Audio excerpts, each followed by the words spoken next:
Vamos a proceder al acto de ingreso como académica correspondiente de la Academia de Ciencias, Ingeniería y Humanidades de Lanzarote, que nos va a llevar no de la Tierra Canaria a la Luna y a Marte, sino que nos va a devolver vía Atlántico y de manera transatlántica las dos direcciones en torno a consideraciones, su título, en torno al lenguaje, las variedades atlántica y canaria de la lengua española. Sin más preámbulo, diga Dolly, tiene la palabra. Gracias. Buenas tardes. Excelentísimo señor presidente, señoras académicas y académicos, amigas, amigos, buenas tardes. Agradeciendo a la Academia de Ciencias, Ingenierías y Humanidades de Lanzarote, y en especial a su presidente, doctor don Francisco González de Posada, su invitación a formar parte de esta honrosa institución, quiero compartir con ustedes un tema que, aunque últimamente está muy trillado, me resulta muy interesante. Yo nací en Lanzarote. Cuando tenía 1 año y medio, emigramos a Argentina con mis padres y mi hermana. Mi primer recuerdo, no propio, pero sí contado por mi madre infinidad de veces, tiene que ver con la lengua. Al poco de llegar, visitamos a un hermano de mi padre que había emigrado bastantes años antes. Mi tío me preguntó, ¿querés una banana? Y yo respondí, no es una banana, es un plátano. Después, cuando empecé a ir a la escuela, descubrí que la maestra utilizaba un vocabulario diferente al de mis padres y que muchos compañeros tenían acentos distintos y usaban otras palabras para nombrar las mismas cosas. Eran hijos de italianos, de vascos, de valencianos, de polacos, cada uno con su lengua materna. La lengua oficial en Argentina es el castellano, pero sin embargo la influencia de las diferentes lenguas españolas y europeas, sobre todo el italiano, confirieron un carácter propio y un aspecto peculiar al lenguaje oral argentino. Así fuimos aprendiendo a hablar argentino en el colegio y con los amigos y canario en casa, porque mis padres nunca abandonaron su forma de hablar. Al volver a Canarias en los años 70, me di cuenta que el argentino estaba de moda, me gustaba mucho. Una gran oleada de emigrantes argentinos, las canciones del folclore, los futbolistas, habían divulgado muchas palabras y expresiones que los canarios utilizaban. Sin embargo, yo, desde que empecé a trabajar, intenté dejar mi forma de hablar. Alguna vez me pasó que al decir mayo entendían marzo. Una vez un compañero me preguntó, ¿y por qué no hablas argentino? Yo le expliqué que temía que no me entendieran. Entonces él me dijo, si yo te hablo como los canarios del campo, seguramente tampoco me entenderías. Y me soltó a toda velocidad. Ya con esto me dejó la perra. Y la verdad que no lo entendí. En esa época hablaba canario en el trabajo y argentina en casa con mi marido y mis hijos y mis hermanos. Aunque todos mis estudios y mi vida profesional siempre han estado relacionados con la contabilidad y la administración de empresas, mis gustos iban por otro lado, la literatura y la lengua. Por ese motivo, y de modo puramente recreativo, hice algunos cursos en la UNED y en la Universidad de Las Palmas de Gran Canaria, donde, entre otros, tuve el placer de tener como profesores a don Maximiano Trapero en la asignatura de Español hablado en Canarias y a don Geray Rodríguez, que nos impartió literatura canaria.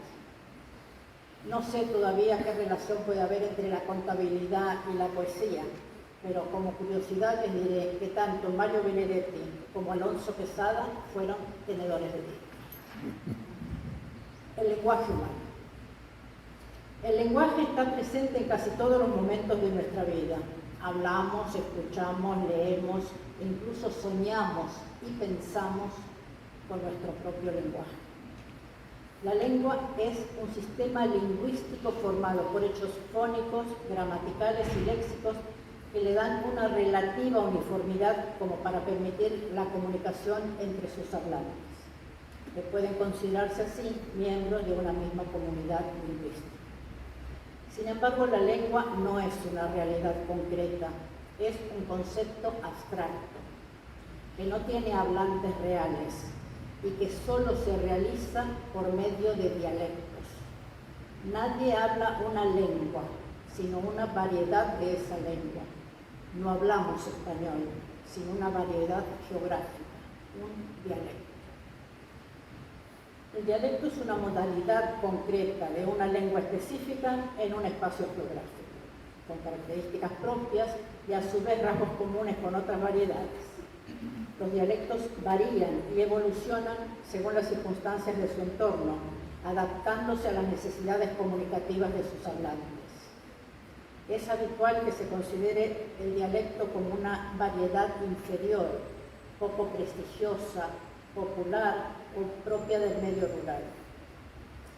Además de los factores geográficos, influyen en la aparición de variedades de una lengua otros factores, como los sociales, que dan origen a las variedades diastráticas, las referidas al estrato social, nivel de educación y profesión.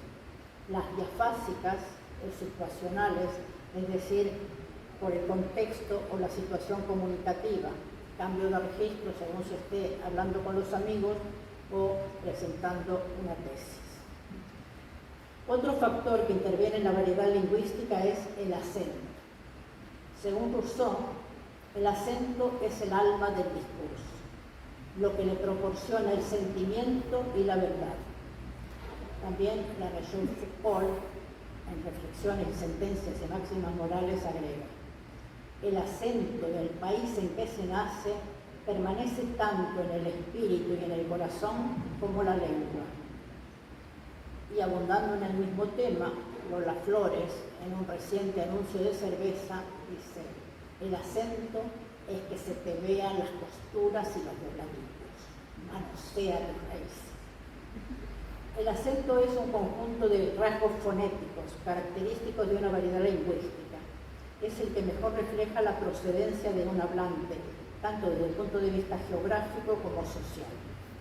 En Gran Bretaña se le adjudica una gran importancia, llegando a establecerse una pirámide de jerarquización, en cuya base estarían los acentos y dialectos de bajo estatus y en su cúspide el inglés de la reina o inglés de la BBC, que es utilizado por solo un 3% de la población. En el ámbito del español, aunque no existe una gradación social tan estricta, los hablantes tienen valoraciones diferentes sobre determinadas variedades. Hay quienes mantienen que donde mejor se habla es en Burgos y Valladolid, en España, o en Colombia, en el caso de Hispanoamérica. También los medios de comunicación siguen prefiriendo el acento de la variedad central peninsular, y en América se impone el acento neutro de la CNN de Atlanta, canal dirigido a la comunidad hispana de Estados Unidos. Se produce contacto entre lenguas cuando diferentes comunidades lingüísticas establecen relaciones, dando lugar a influencias recíprocas entre sus lenguas y provocando cambios por medio de préstamos o interferencias. Los hechos que surgen en estos contactos dan lugar al bilingüismo, la diglosía, los préstamos, el sustrato, etc.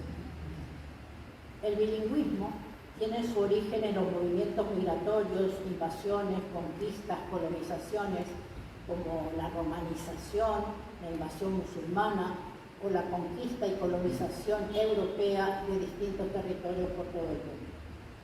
En estos casos, una lengua extranjera se impone sobre las lenguas autóctonas. Por ejemplo, en Filipinas, que contaba con más de 170 lenguas, se adoptó el inglés como lengua común. Los países africanos que comparten sus lenguas propias con una lengua europea como oficial, o los países hispanoamericanos, donde las lenguas indígenas prácticamente desaparecieron en favor del español. En el caso de las colectividades de emigrantes, estos se ven impedidos a utilizar para su comunicación la lengua oficial del país de acogida y en situaciones familiares y sociales dentro de su colectividad usan la lengua de su país de origen. Algunas veces el bilingüismo se origina por decisiones políticas de determinados estados que por medio de disposiciones legales intentan asegurar su diversidad, otorgando categoría de cooficialidad. En España, con algunas comunidades autónomas, el francés en Canadá y en algunos países americanos con las lenguas indígenas. También se da este fenómeno en las fronteras políticas, donde cada una de las comunidades suele utilizar la lengua de otra que es fronteriza. En Bélgica, por ejemplo, se habla francés, neerlandés y alemán. En Andorra, catalán, español y francés. Otra forma de adquirir el bilingüismo es por medio del sistema educativo, donde se generaliza la enseñanza de una segunda lengua. En España, normalmente el inglés, junto con la lengua materna. La diglosia, según Charles Ferguson, es una situación lingüística en la cual aparece, junto a los dialectos primarios, una variedad superpuesta, altamente codificada, con una gramática más compleja, que se usa en la literatura escrita y se adquiere a través de la enseñanza, pero no es empleada por la comunidad para la conversación diaria. La característica principal de la diglosia estriba en que una de las variedades se usa con preferencia en situaciones formales, es la que se denomina variedad A, variedad alta, y la otra, usada en contextos informales, es la variedad baja o variedad B. Algunos de los ejemplos citados por Ferguson son: en Haití, el francés se considera la variedad alta y el criollo haitiano la categoría baja. En los países árabes, el árabe clásico frente al árabe coloquial. Y en Suiza también el alemán de Suiza sería la clase B y el alemán la clase A. En Canarias, aunque a través de la televisión, la radio y la literatura recibimos principalmente dos variedades, la canaria y la castellana, no se puede hablar de diglosia mientras ninguna de estas se convierta en A o B, sino un contacto diario, sano, entre dos o más variedades del castellano. Sin embargo, según un artículo de Sergio Gómez Brito, Diglosía en la publicidad canaria, es llamativo el hecho de que con frecuencia empresas y también instituciones isleñas prefieren la norma castellana a la canaria para su publicidad y los mensajes institucionales. Las agencias de publicidad aparecen como factores fundamentales de esta aparición. Una agencia tinerfeña ofrece en su carta de servicios locutor peninsular con registro neutro y con opción de registro canario, como si no fuera posible un locutor que tuviera este registro de forma natural. Cada vez más se empieza a oír el acento canario en publicidad, pero lamentablemente, en muchas ocasiones, utilizando expresiones que no son propias de este dialecto, sino frases o palabras caricaturizadas, como muchacho o ancina. El préstamo léxico, por otra parte, es un fenómeno muy enriquecedor, al incorporar palabras nuevas de diferentes orígenes. Un préstamo léxico se da cuando se reciben vocablos de otras lenguas y se adoptan con la misma forma y significado. En español se calcula que 3/4 partes de nuestro léxico puede considerarse términos patrimoniales. En su mayoría son los procedentes del latín, de las lenguas prerromanas o del griego. El resto procede de préstamos. La presencia musulmana en la península ibérica supuso la entrada de numerosas palabras árabes. La colonización de América incorporó términos de origen amerindio, chocolate, papa, canoa, o por vía de los esclavos de procedencia africana, bongó, zampa. Por otra parte, el sustrato lingüístico se produce cuando a través de una invasión, colonización, se impone en el territorio una nueva lengua que sustituye a la original. Pero la antigua lengua ejerce una influencia sobre la nueva. Por ejemplo, en América subsisten términos amerindios y en Canarias algunos huanchinos.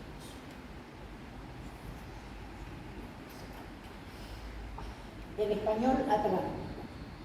El concepto de español atlántico fue propuesto por el filólogo y dialectólogo Diego Catalán Menéndez Pidal, indicando la distinción entre dos variedades del español.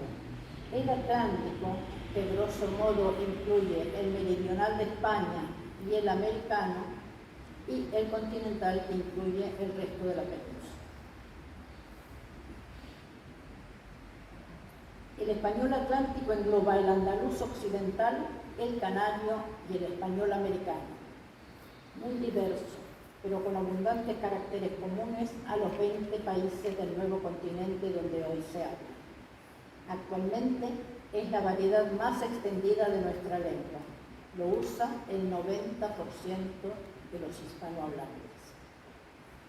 El también filólogo Rafael Lapesa Melgar dice en su artículo Orígenes y expansión del español atlántico: el español atlántico no es uniforme, pero sus numerosas variedades tienen unos cuantos rasgos comunes que los distinguen del español peninsular de otras regiones.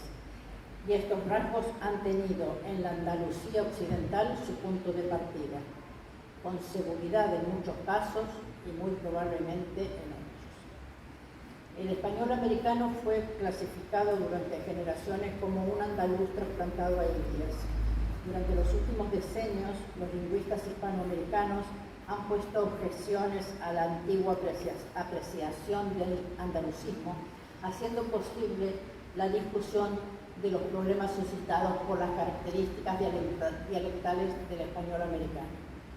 Hoy ya se admite una concepción poligenética de los cambios fónicos ocurridos en las dos orillas del Atlántico. Diego Catalán, en un artículo de 1959, explica dos ondas diferentes que influyeron a ambos lados del océano. El léxico. La historia del español en América comienza con el período antillano de la colonización, cuando se forja la comunidad hispana de ultramar, antes de saltar el continente. En las Antillas, los colonos procedentes de distintas regiones españolas se unen en una nueva sociedad que crea su propio lenguaje comunal, y los que siguen llegando se asimilan a ella desde que tocan tierra. En este nuevo español abundan los indigenismos procedentes de las dos lenguas de la isla española, el araucano y el caribe, que son llevados junto con el español a las tierras continentales de América que se colonizaron posteriormente y se impusieron incluso a otros indigenismos, a pesar de que constituían culturas superiores. Es el caso de palabras como maíz, ají, canoa, macana. Dentro del vocabulario de base hispana aparecen en el periodo antillano algunos términos: estancia por granja, quebrada por arroyo, cimarrón, animal salvaje. Y también se propagarán al continente las adaptaciones que se hicieron para dar nombre a la flora y la fauna exóticas del Nuevo Mundo. Una vez valorado el papel que ha tenido la comunidad hispana en las Antillas en la formación del español americano, cabe analizar la procedencia de los colonizadores de América. Durante los primeros años del descubrimiento, los andaluces representaban hasta un 70%. El resto estaba formado por colonos de Castilla la Vieja, Castilla la Nueva, León y Extremadura. Más adelante se acabó el monopolio andaluz de la empresa americana, pero las tripulaciones de los barcos seguían siendo mayoritariamente andaluzes. Durante todo este periodo antillano de la colonización, los andaluces del Reino de Sevilla dominaron claramente en número, unidad y prestigio, otorgado por el esplendor de Sevilla como metrópoli de las Indias. Con este predominio es lógico suponer que los sevillanos impusieron a toda comunidad hispanohablante del Caribe algunos de sus rasgos lingüísticos, que más tarde arraigaron en todo el español del Nuevo Mundo. En la época actual, los movimientos interdialectales van en una y en otra dirección. Es una corriente de influjos continua, promovida por la movilidad social, los medios de difusión, los viajes, etc. Es muy fácil que cualquier latinoamericano escuche ritmos y canciones caribeñas, vea telenovelas y películas de Cuba, Venezuela o Colombia y capte programas de radio de una y otra parte. Además, las tendencias culturales y comerciales de la globalización, con el consiguiente abaratamiento, hacen posible la producción y difusión de productos televisivos que son seguidos en casi toda Latinoamérica, incluso en España. Por otro lado, existe otro factor que ha influido en el léxico hispanoamericano, y es la emigración europea. Originada por la consolidación del capitalismo industrial y el crecimiento demográfico, propiciaron el aumento de la demanda alimenticia. Durante los años 1880 y 1930, España e Italia fueron los países que más emigrantes aportaron a América Latina. En el caso de Brasil fueron fundamentalmente portugueses y en la América anglosajona británicos, alemanes, franceses. La aportación más importante, sobre todo en el territorio rioplatense, fue la de los italianos. Con la incorporación de numerosos vocablos italianos se originó el cocoliche, del que luego derivó el lunfardo, jerga inicialmente delincuencial y que luego fue el lenguaje del campo.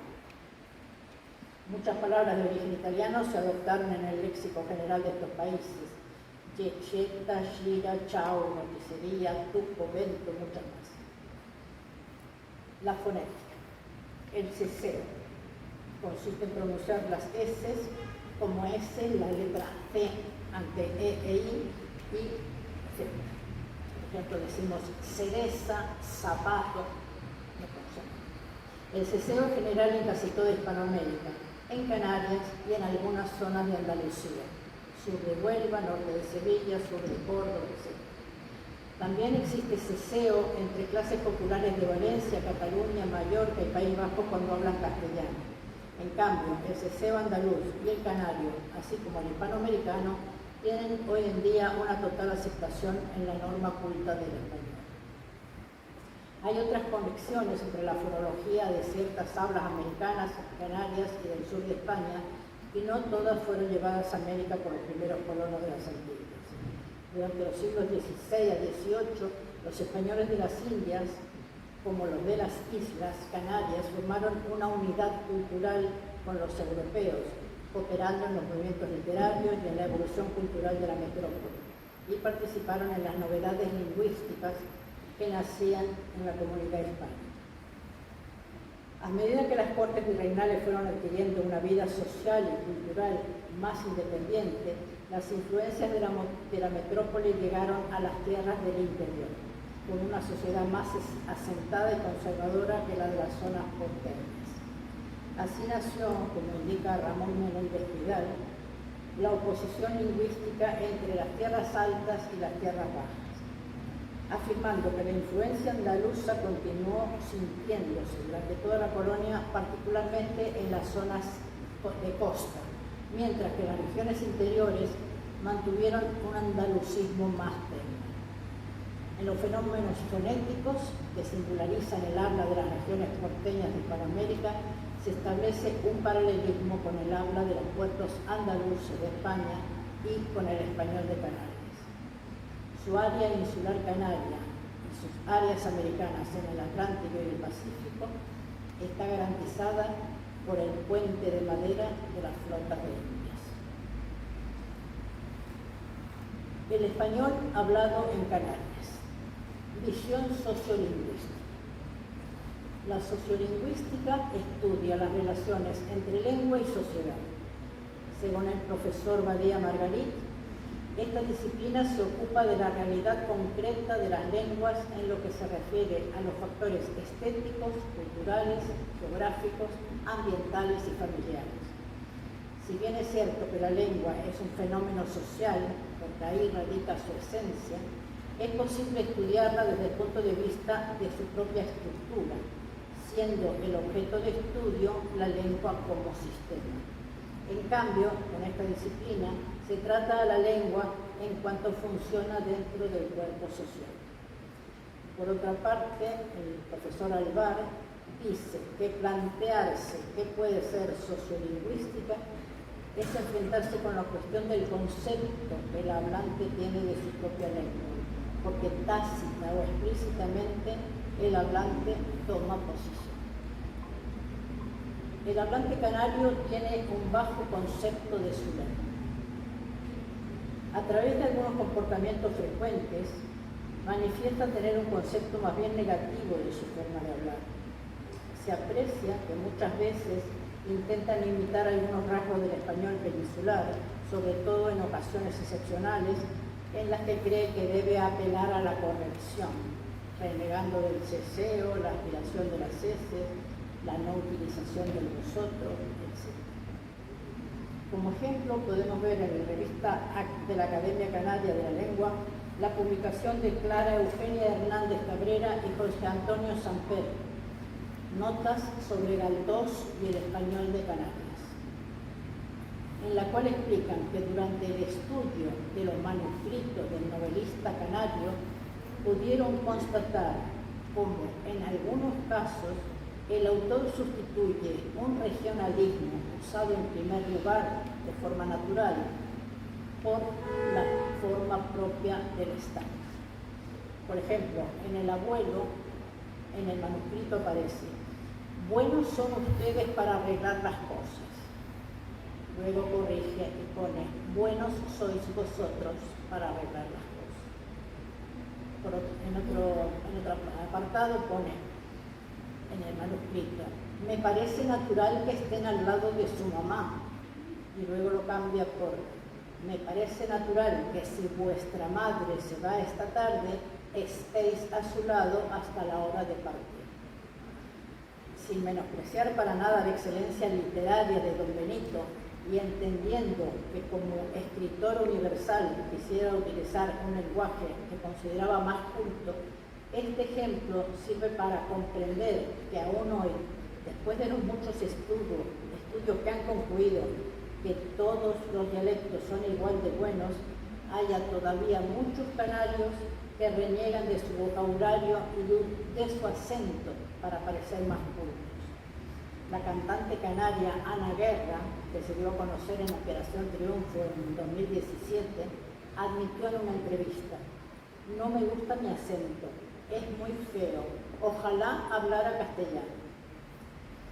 Entre las razones que favorecen el parecer negativo de los canarios tienen de su modalidad lingüística se pueden encontrar el hecho de que nuestro idioma tuviera su cuna en Castilla influye en determinados hablantes que consideran que esta circunstancia implica que el español se conserva en esa zona mucho más puro que en cualquier otra latitud y que por lo tanto debe tenerse como ideal. La Real Academia Española de la Lengua ha preconizado durante muchos años la observancia de los rasgos que caracterizan el español de Castilla, dando a entender a los hablantes de otras modalidades que existen diferencias cualitativas y creando una impresión de inferioridad lingüística. También, por otro lado, la cercanía entre el español estándar y la ortografía induce a pensar a los hablantes canarios o de otros ámbitos hispanohablantes que entre las variedades diatópicas de una lengua existen categorías. Los hablantes consideran de forma intuitiva que la lengua escrita debe ser el espejo en el que se mire la lengua hablada. Pero basta ver la cantidad de reformas ortográficas que han tenido lugar en la historia de los idiomas para darse cuenta de la fragilidad de este argumento.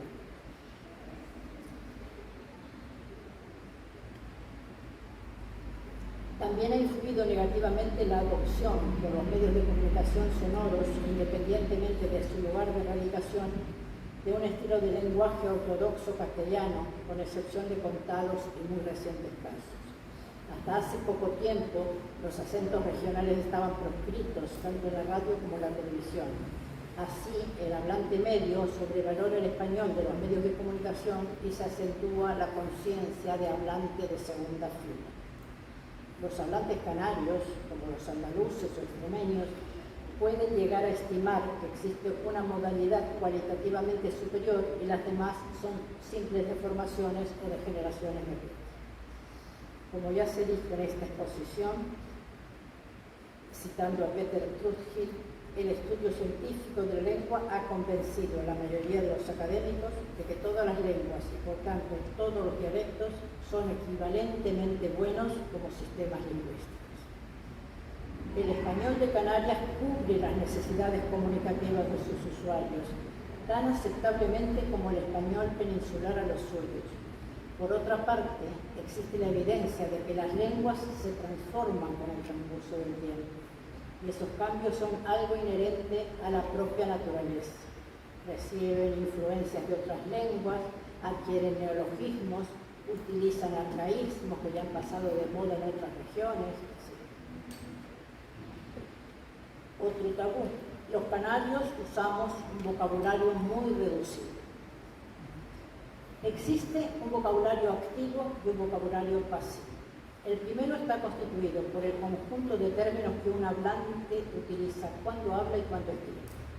Y el segundo incluye, además de esto, otros términos que, aunque no usa frecuentemente, es capaz de interpretar.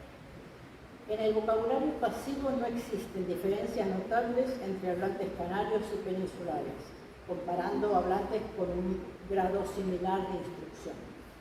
Sin embargo, en el vocabulario activo, y especialmente en el vocabulario activo oral, sí puede encontrarse un déficit en el hablante insular.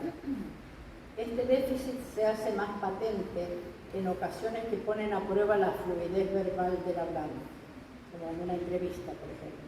El hablante insular utiliza en su vida normal un conjunto de términos algo reducido.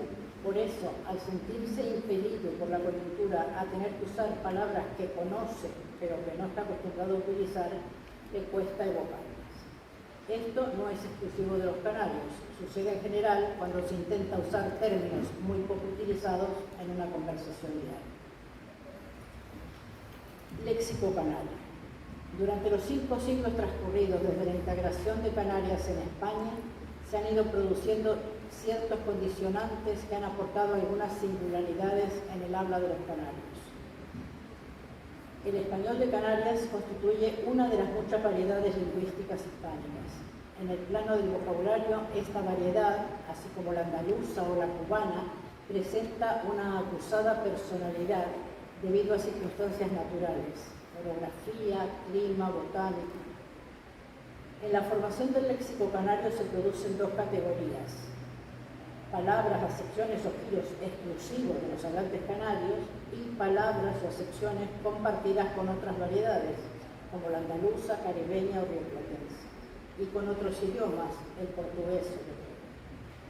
Existen voces creadas a partir del español general, que tienen acepciones particulares o que son derivaciones de palabras españolas por composición de cada elemento. Por derivación, por ejemplo, decimos nombrete para el apodo, el dedera para el dedal, cuando es para coser redes. Por metáfora, por ejemplo, privado, por muy contento, gozar, presenciar un hecho no necesariamente agradable, cavar, cosechar algún tubérculo. En algunos casos se mantiene el significado original, pero se le agrega otro. Abanar es darse aire, pero también hacer señas con las manos. Abicar es varar la embarcación, pero también se usa para morir. Embostar, que puede ser ensuciar con bosta, pero también se usa como comer en exceso. Arcaísmos. Canarias ha estado, hasta la popularización de los medios de difusión sonora, alejada de las innovaciones lingüísticas de otras zonas hispánicas, lo cual ha propiciado que se conservaran una serie de términos arcaicos que en áreas centrales ya habían desaparecido o entrado en desuso. En el terreno léxico han pervivido una serie de palabras, giros y expresiones que en otros lugares ya eran obsoletos.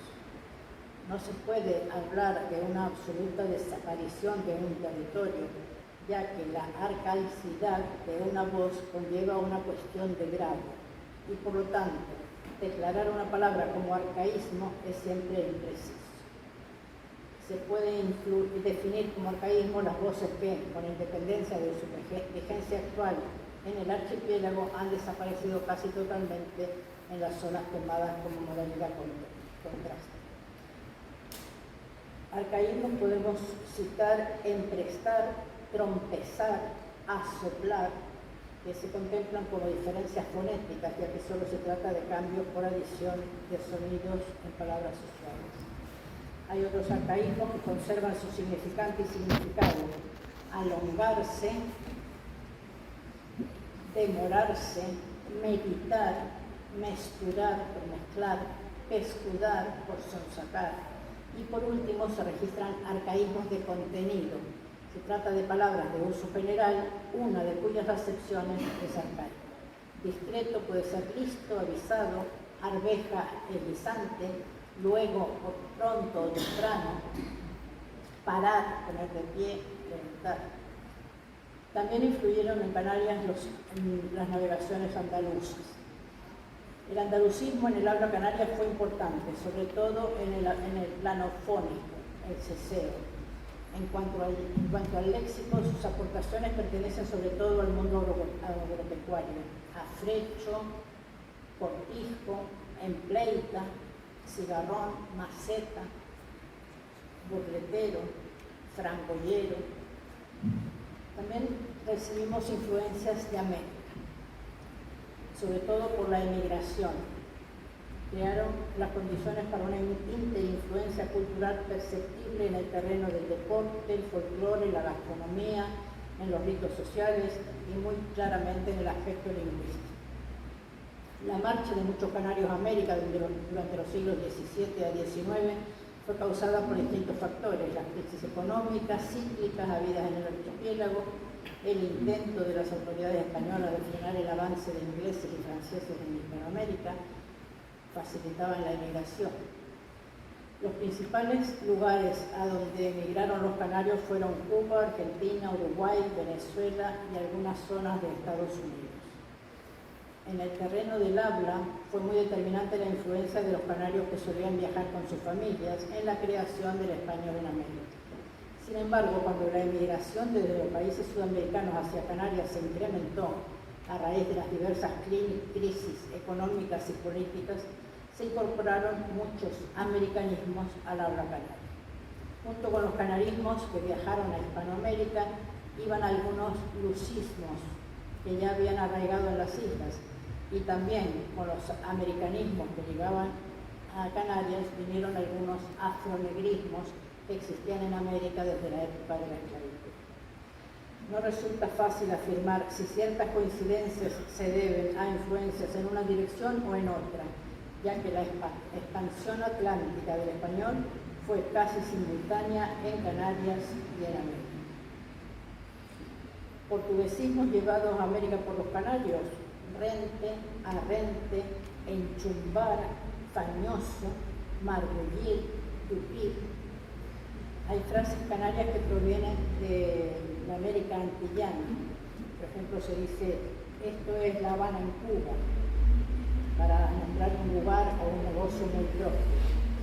O eso es como el que tiene un tío en Cuba, recriminando el que propone algo inalcanzable.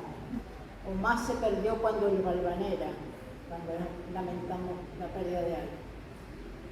Las palabras de origen americano que se registran en Canarias tienen una distribución irregular. Algunas son comunes a todas las islas, mientras que otras se utilizan en algunas. La Palma es la isla más americana.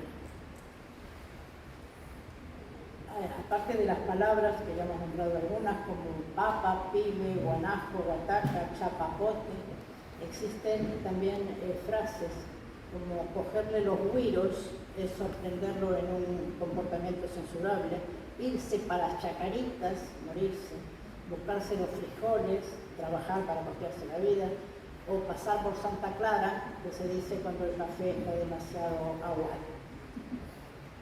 Los portuguesismos, también llamados occidentalismos, debido a que la lengua portuguesa comparte muchos rasgos con algunas variedades del español, como el extremeño, el gallego y el leonés, entre los siglos XV y principios del XVIII, muchos portugueses se asentaron en las islas, sobre todo en La Palma y Tenerife, desempeñando un importante papel social y económico, impregnando el habla canaria con su lengua.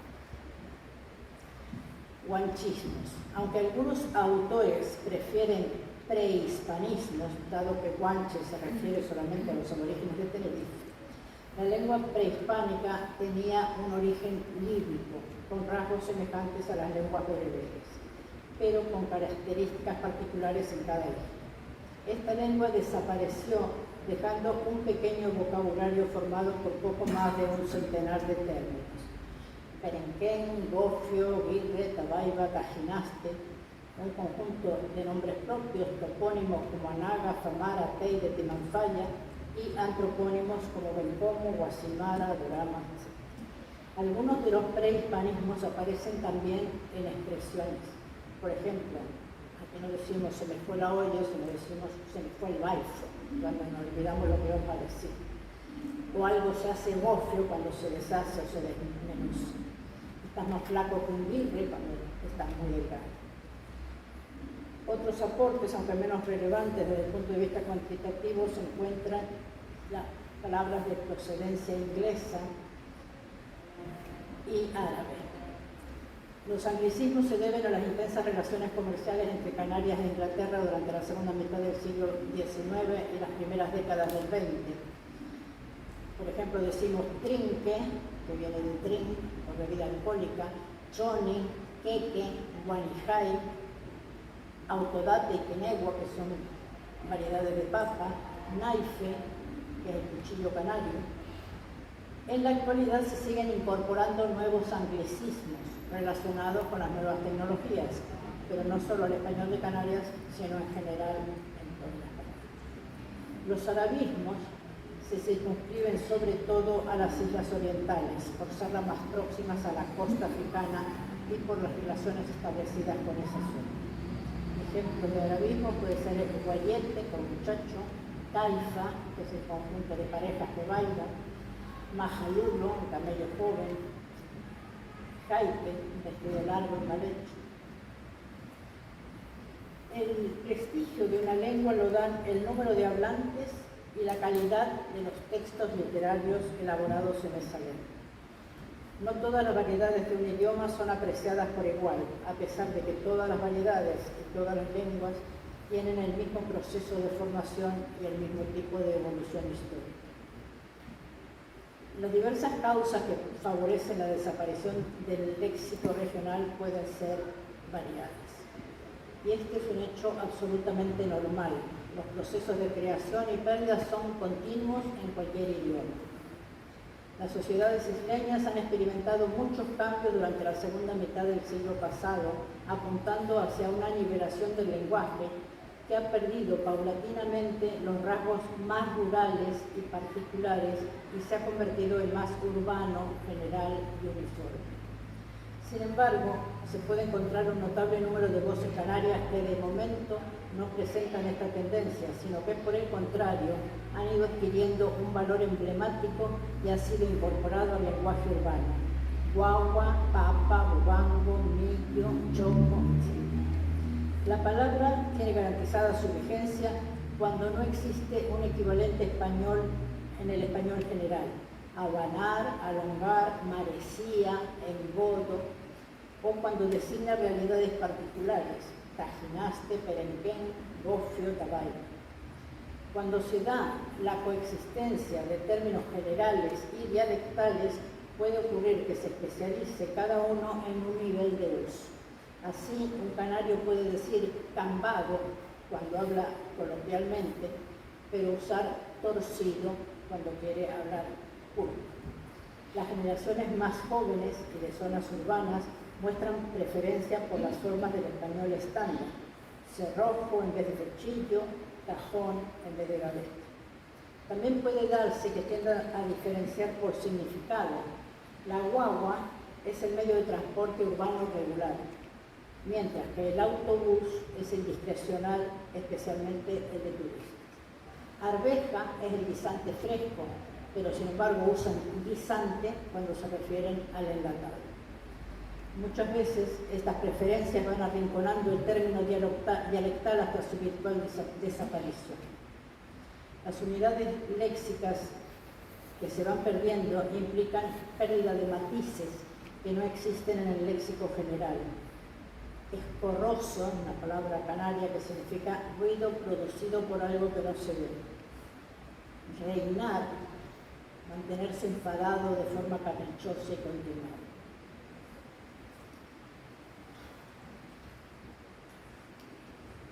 La lexicografía. Los diccionarios regionales aparecen a finales del siglo XVIII fundamentalmente en América como forma de afirmación nacionalista después de los procesos independentistas.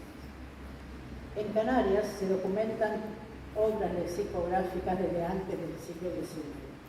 Aunque no pueden considerarse propiamente diccionarios, sino indagaciones personales de sus autores con la inquietud de dejar constancia de las peculiaridades léxicas que encontraban en el archipiélago.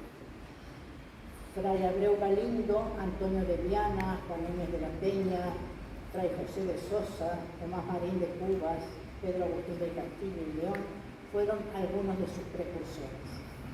A lo largo del siglo XIX aparecen estudios del español insular y se despierta una notable curiosidad por la lengua de los antiguos aborígenes canarios. En 1846, Sebastián de Lugo Viña Macieu redacta Colección de voces y frases provinciales de Canarias, dividido en 3 apartados: voces y frases propias de Canarias, voces de Canarias que en Castilla no se usan ni se conocen, y voces usuales en Canarias que se encuentran en el diccionario, pero con sentido distinto. En 1866 aparece el Diccionario de Historia Natural de las Islas, de don José Viera y Clavijo. También don Benito Pérez Galdós, en los años 70 del siglo XIX, antes de su marcha a Madrid, recopiló una colección de palabras de la modalidad canaria en una libreta índice que se guarda en el Museo Canario y fue publicada en 1930.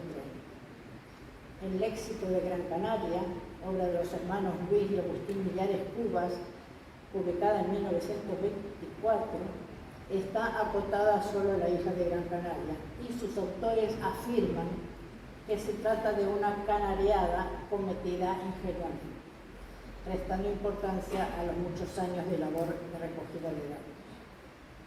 En 1932, Agustín Millares Cubas publica una refundición del texto anterior con el título ¿Cómo hablan los canarios? Manuel Alvar publica un amplio estudio del habla insular en 1959 con descripciones fonéticas. En 1965 aparece el libro Contribuciones al léxico popular de Gran Canaria, de Francisco Guerra Navarro, más conocido como Pancho Guerra, que había quedado inacabado a su muerte en 1961 y que gracias al empeño de sus amigos de la Peña Pancho Guerra y en particular de Miguel Santiago Rodríguez, en quien recayó la tarea de recopilar todos sus apuntes, finalmente fue publicado.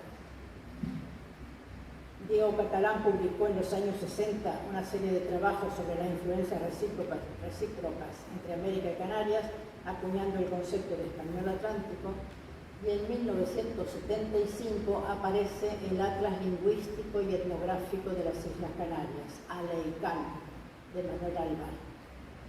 José Agustín Álvarez Rixo publica en 1991 Lenguaje de los Antiguos Isleños y en el año siguiente Voces, Frases y Proverbios Provinciales de nuestras Islas Canarias.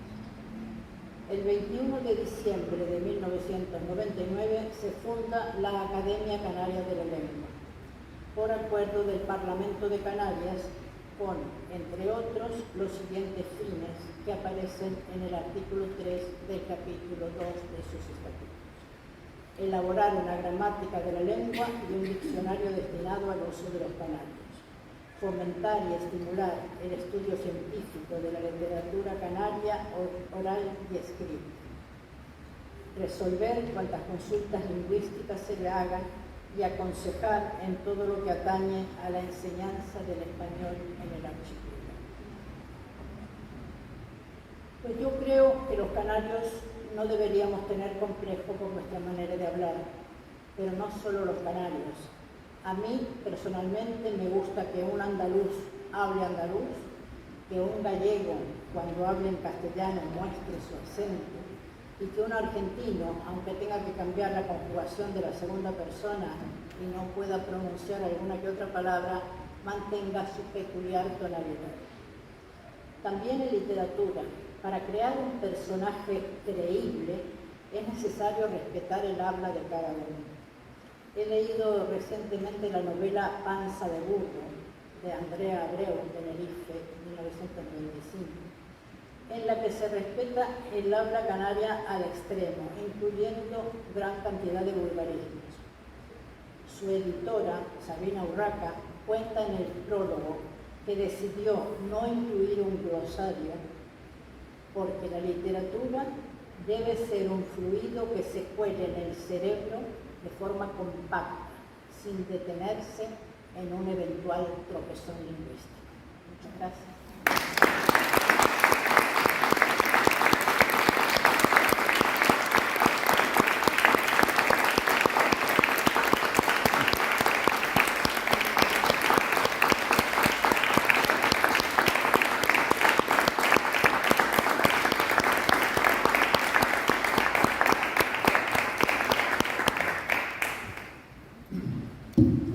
Hemos asistido a un magnífico discurso, como todos ustedes han disfrutado de él, en el que se nos han expuesto numerosos conceptos o principios. Y además suavizados, completados, enriquecidos con una visión, con un conjunto de visiones sociohistóricas verdaderamente deliciosas. Yo he disfrutado enormemente, también por razones de oficio. En la academia, como todos ustedes saben, pues, 2 miembros de la academia deben leer el discurso previamente, y a pesar de las numerosas disciplinas de ciencia de la literatura, filología, teoría literaria, etc., para el doctorado en filología hispánica, he aprendido mucho en esta aparentemente pequeña lección. Mucho, y como dicen hoy los niños, mucho y bien aprendido.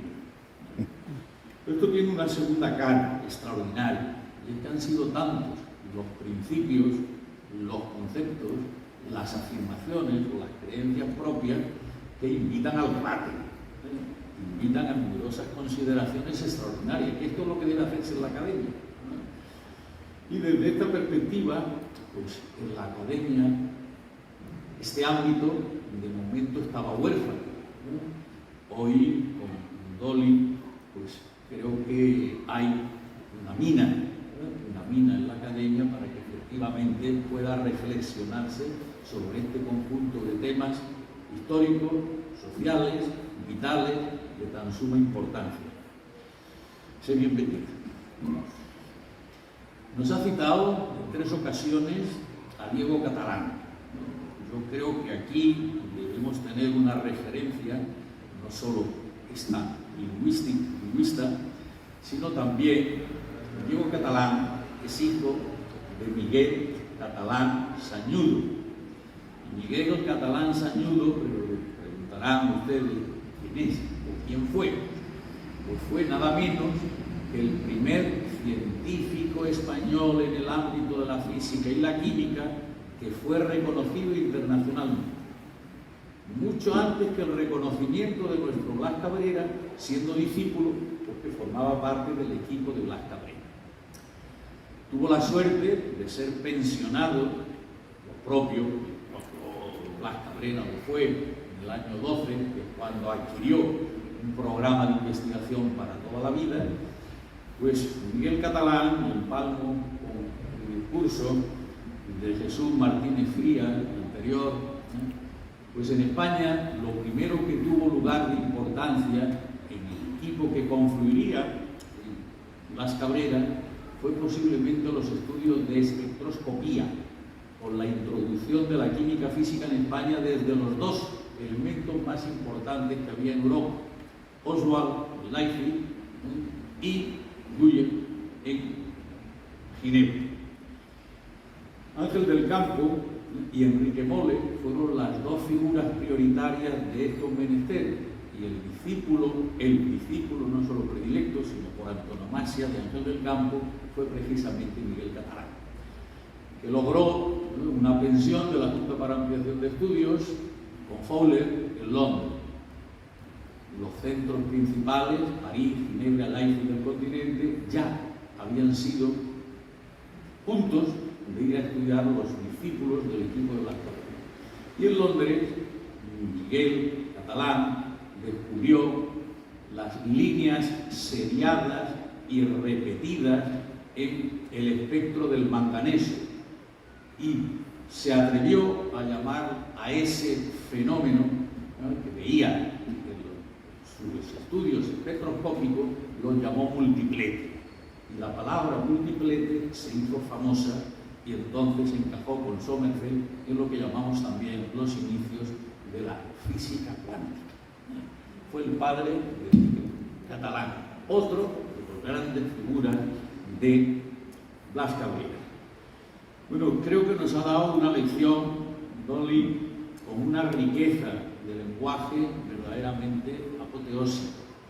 Ya hemos tenido antes aquí, en nuestra academia, pues a otras dos personas que desde su esfuerzo personal y prácticamente sin contacto con lugares académicos, lugares universitarios, Agustín Pallarés y Gregorio Barreto, que hace muy poco que nos han dejado. Por eso vas a hacer ahora por tres, por ti y por ellos dos, desde unos conocimientos más actualizados, ¿no? Pero no solo el contenido de su discurso, sino además la belleza de la presentación y de la lectura. Muchas gracias también por esto, ¿no? Bien, solo me queda deciros que muy pronto, mañana o pasado, ya pueden acceder en la página de la academia a deleitarse estudiando más a fondo el discurso, porque esta belleza de menos de una hora, que es lo que hemos oído en directo, creo que merece la pena que le dediquemos más tiempo, así como también que dediquemos más tiempo a irnos a la Luna y a Marte, de acuerdo con los estudios canarios de la sesión anterior. Muy bien, pues con el beneplácito de todos ustedes vamos a darle los elementos propios de su nueva condición.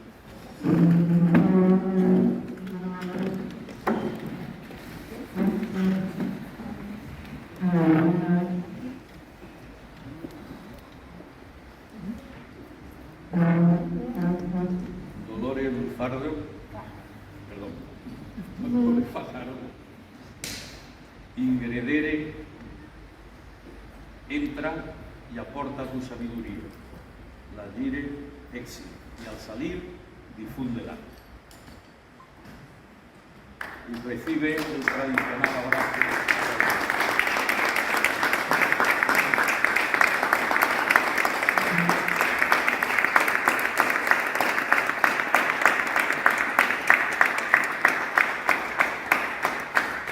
A continuación, el académico secretario va a leer un diploma. Ingeniería de Lanzarote, en reconocimiento de los méritos culturales y de compromiso social que concurren en doña María Dolores Fajardo Espino, la integra entre sus miembros con la Comisión de Académica correspondiente en Lanzarote, en Arrecife de Lanzarote, el 27 de mayo del 2022.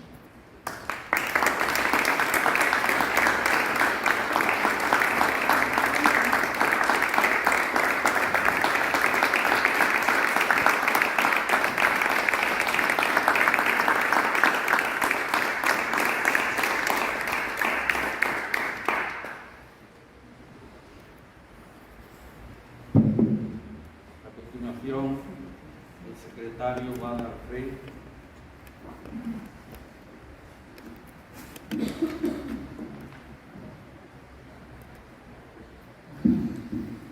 La nueva académica.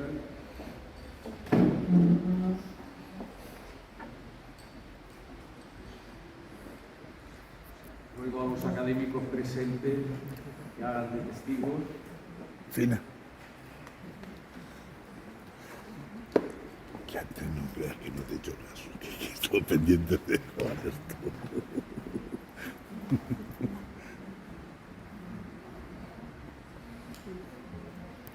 ¿Puedo pasar?